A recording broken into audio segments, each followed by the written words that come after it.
Buckle up because this week's news is absolutely unhinged. A guy tried to steal $1.3 million in diamonds, then ate the evidence to get away with it. A dude had his keys taken away at a wedding, got arrested, took an Uber back to the party and got arrested again.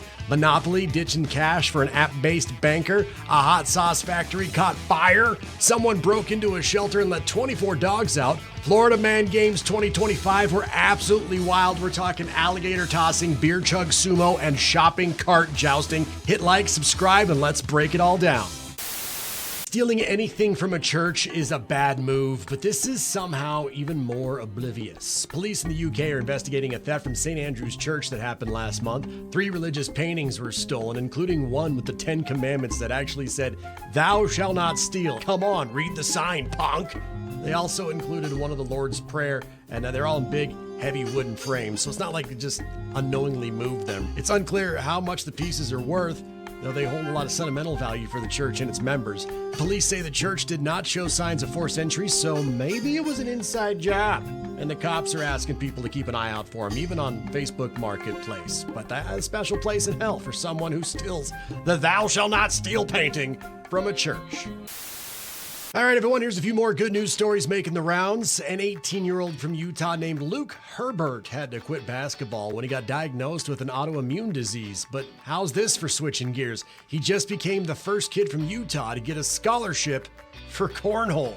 Yeah, he's playing for Winthrop University in South Carolina, widely seen as having the best cornhole program in the country.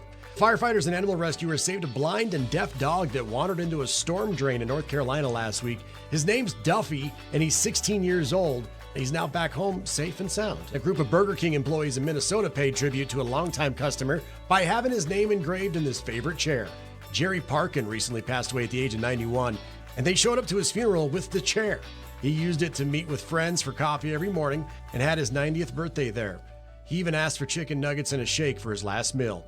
All the employees loved him, so they got corporate to approve the engraving. They kept it in the dining room as a tribute to him. So there you have it. Some news that doesn't suck. Ferrell and John C. Reilly worked amazingly together in both Talladega Nights and Step Brothers, but Will says that on Talladega Nights, there was only one time that John C. Reilly really made him break character.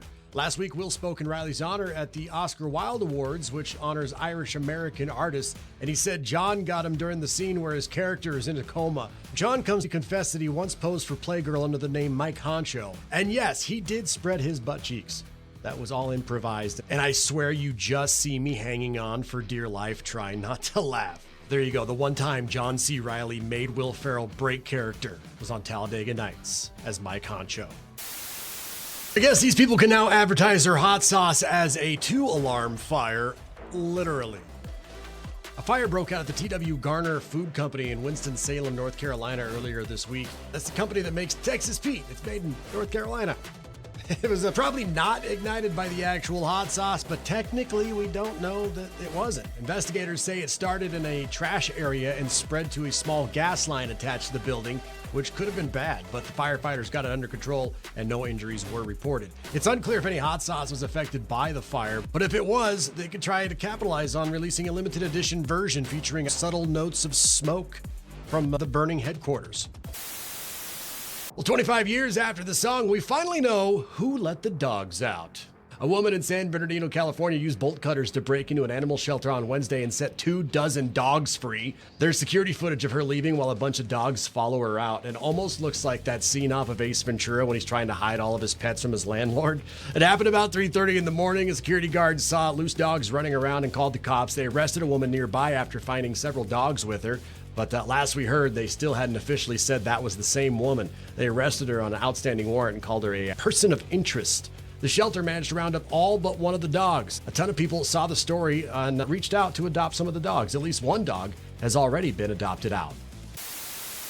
Everything in fashion is cyclical, and I mean everything. For years, people have been grossed out by someone's plumber crack. They even have silly products that you can buy to cover up your butt crack, but now it's apparently coming into fashion.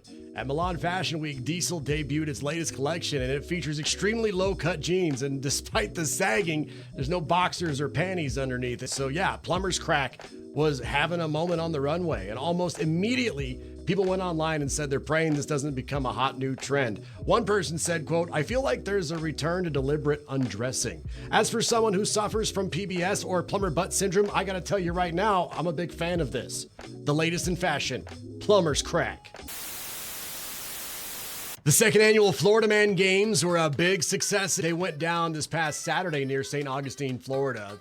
They're like drunk guys were in charge of the Olympics, basically. The first Florida Man Games were February 24th of 2024. Time flies when you're having fun and day drinking. They brought back a few popular events from last time. The evading arrest obstacle course was a big one. You escape from handcuffs, throw an alligator through a drive-through window, and steal a catalytic converter, all while being chased by actual cops. Then they got the weaponized pool noodle mud duel, which is kind of like the joust from American Gladiators, but in a baby pool. The jousting poles are made of pool noodles and duct tape, you know, classy stuff. And Florida sumo cage match and beer chug is another one. You wear an inner tube, fight someone while holding a pitcher of beer and try not to spill any of the beer. The loser can still get points by chugging the winner's remaining beer. New events they're adding this year: hurricane party prep, grocery aisle brawl, medieval jousting, and shopping carts. If no one falls, you might just have to fight it out with hurricane supplies. Human beer pong, you're in a big inflatable bubble and you have to get past someone, then jump in the pool that looks like a red Solo cup. The loser has to chug beer, whiskey, or bong water. Weed isn't legal in Florida, so we're guessing that part's kind of a joke. But other attractions this year include axe throwing, lawnmower races, a mechanical gator instead of a bull, and a best mullet contest because, you know, Florida. If you missed it this year, you'll get another chance. They already announced they're going to be doing it again in 2026. Has your boss asked you to send them an email detailing everything you did last week or risk being terminated? Maybe they're trying to sniff out task masking. There's apparently a new workplace term called task masking, which is where employees spend a lot of time and effort trying to look like you're working really hard, when in reality, you're just not doing anything, or effing off, as I like to say. A big surprise, though, it sounds like it's most popular with young Gen Z workers. There's a video on TikTok that offers advice for task masking. Stuff like walking fast with a laptop stuffed under your armpit, or typing really loud. You know who you are. It sounds a little corny, but some managers are saying that it's a trend they're actually seeing trickle into the workforce. But honestly, it's something that we've always been doing. I mean, come on, we've always been doing it. It's just now everything has names. So task masking, a new work term.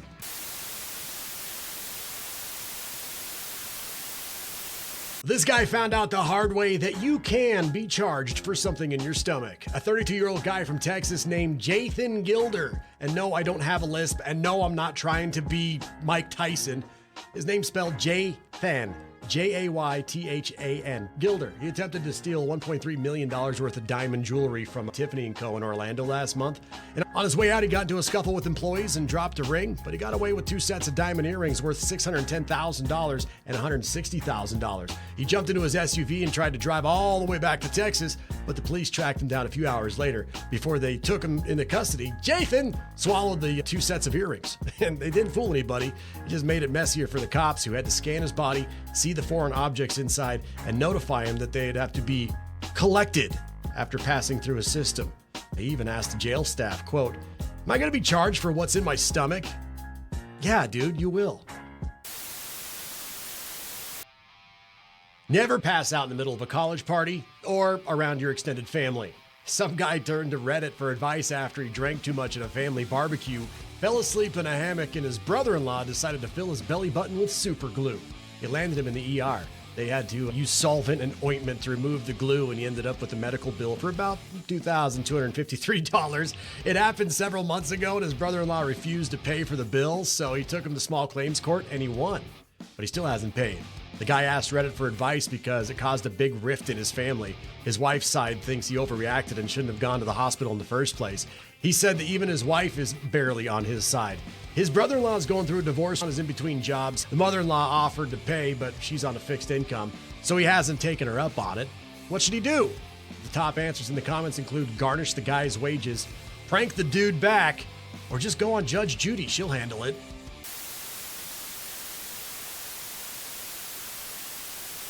People love to rag on Monopoly, but they also get very touchy whenever any changes are made to the game. Hasbro has announced a new version of Monopoly called Monopoly App Banking, which makes the game a little more digital. The board game elements are mostly the same, with a few kid-friendly tweaks. Park Place and Boardwalk have been switched to Rocket Launch Pad and the Moon.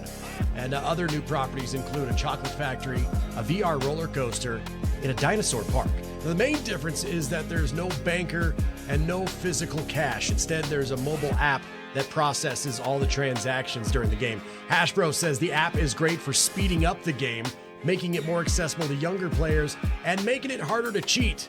Some people don't like it. A common complaint is that the new version can't be used to teach kids about math and how to handle money. If that's a concern, then the good news is the classic Monopoly game's still going to be sold, and there's hundreds of millions of copies of the original game out there, not to mention all the variations for every city and every hobby and every interest. So the Monopoly Golden Girls game in your closet, it's not going to switch to requiring a smartphone app. You can chill, all right? The app banking version is expected to show up in most major retailers this August for $24.99, and the mobile app will be free to download. Hey adventurers, do you love the outdoors? Love staying up to date on the latest news and viral trends? Then you're in the right place. On this channel, we bring you daily trending news, wild stories, and everything you need to stay in the know. So if you're all about adventure, laughs, or staying up to date, hit the subscribe button, join the crew, and let's make every day an adventure.